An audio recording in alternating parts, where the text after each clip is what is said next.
We move now to part 2, which is study 1. To date, individual studies have reported conflicting findings on the association between caregiver needs and nursing home and community care service utilization.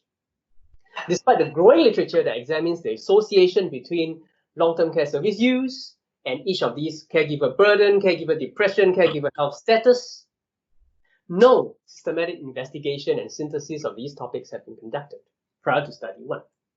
Study 1, therefore, attempted a systematic review and meta-analysis to determine if a patient's former long-term care service use is related to these 3 indicators of caregiver psychosocial need, namely caregiver burden, caregiver depression, and caregiver health status.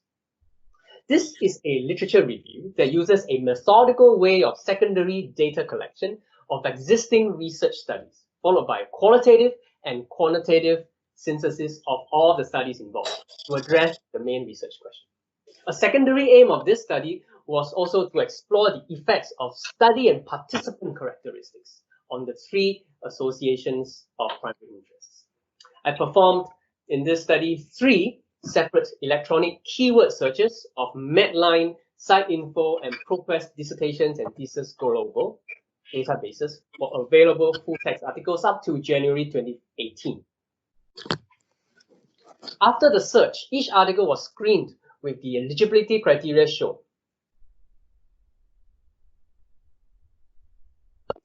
Next, the references of articles that passed through the screening were manually searched to ensure retrieval of articles that were missed out from the computerized search.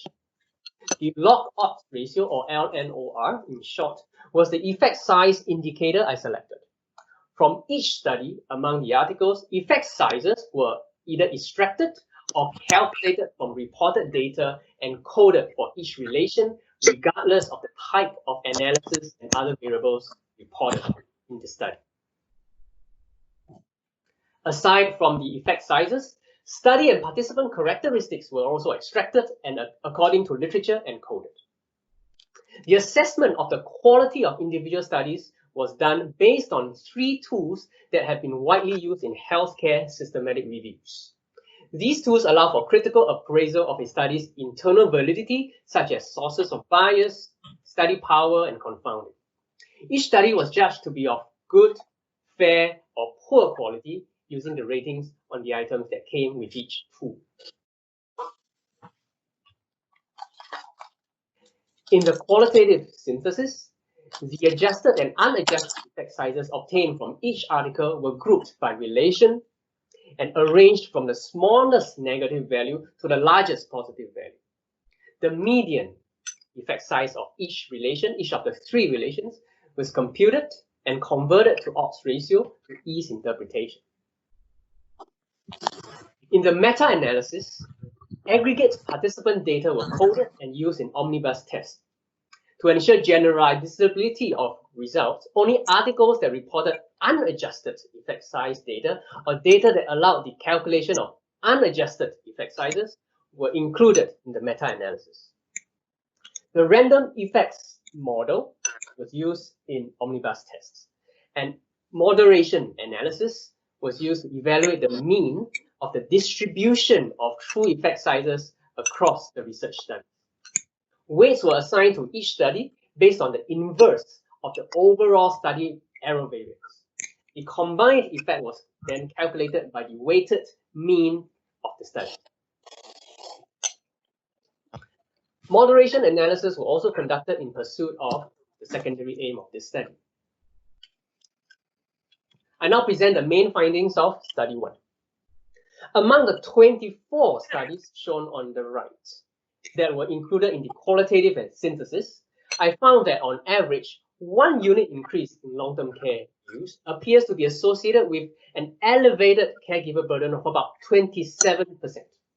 As written on the left, meta-analysis further revealed that studies involving nursing homes reported a medium-sized effect of 70% lower odds, while those that did not involve nursing homes reported 39% higher odds of caregivers experiencing higher burden associated with long-term care service use. These findings reflect the vast quantity of research conducted on caregiver burden as both an outcome of and a factor for long-term care service use. Among the three caregiver psychosocial constructs, the concept and measurement of caregiver burden has been subjected to a tremendous amount of research scrutiny and contention. Among the long-term care service types, nursing homes fully discharge the informal caregiver of custodial responsibilities of the patient and could considerably explain the meta-analysis findings. Next, among the 14 eligible studies investigating the long-term care service use caregiver depression relation, this is the second one, which is shown on the left. Qualitative synthesis found long-term care use to be associated with elevated caregiver depression by a modest 4%. Meta-analysis on the right clarified that studies in which 70% or more participants were female caregivers reported 18% lower odds of experiencing higher depression levels associated with use of long-term care, while studies in which less than 70% participants were female caregivers reported 86% higher odds of the same.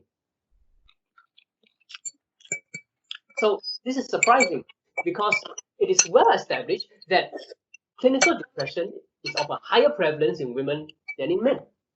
This finding of gender differences may reflect the underlying differences in an individual's perception of gender roles dictated by social norms. Women are traditionally prescribed a caregiving role, which suggests that they may have accepted the possibility of assuming this role prior to actually assuming it. Now, the third relation. The qualitative synthesis revealed that regarding long-term care service use and caregiver health status, that on average, among the 15 eligible studies, long-term care use is related to better caregiver health status by a modest 5%.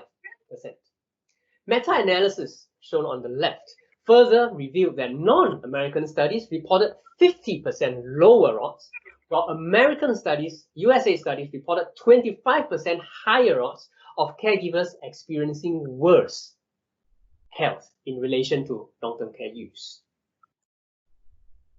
Changes in the interpretation of traditional Asian ideas of care, which rely on the concept of filial piety to take care of the old, might have contributed to this result. Researchers have noted that having the ability to afford round-the-clock care while having limited resources is the current generation's demonstration of filial piety. This expanded definition of filial piety that allows non-USA caregivers to maintain some distance from the direct strain of caregiving could have contributed to the lower odds of the non-USA caregivers experiencing worse health in relation to long-term care use. So in summary, Study 1 found that long-term care service use associates respectively with caregiver burden, depression, and health status in non-trivial ways. The qualitative synthesis of the adjusted and unadjusted effect sizes uncovered modest positive associations in each relation, and meta-analysis further revealed stronger associations that differed by subgroups. We now move to Study 2.